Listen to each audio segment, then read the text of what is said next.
Hey everyone, so in today's video I'm going to show you how to remove a transmitter receiver from an antenna assembly.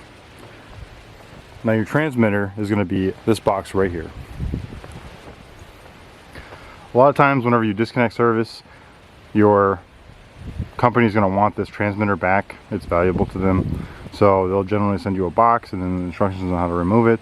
But some people don't like to follow instructions, they like to watch videos, so here I am making this video for you.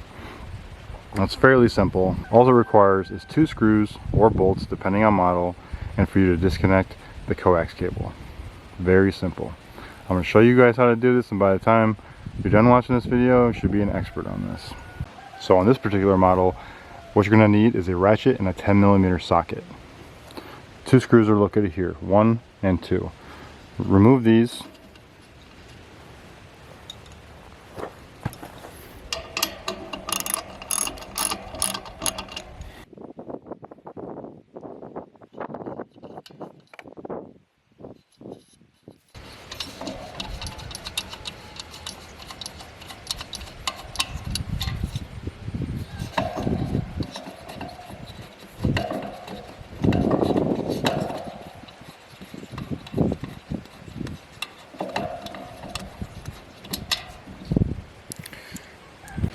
Then go ahead and just remove this.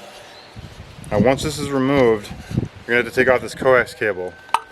Now a lot of times you're going to tighten this on with a wrench so it doesn't become loose while it's within your antenna. So what you're going to need is a crescent wrench or a 7/16 box wrench.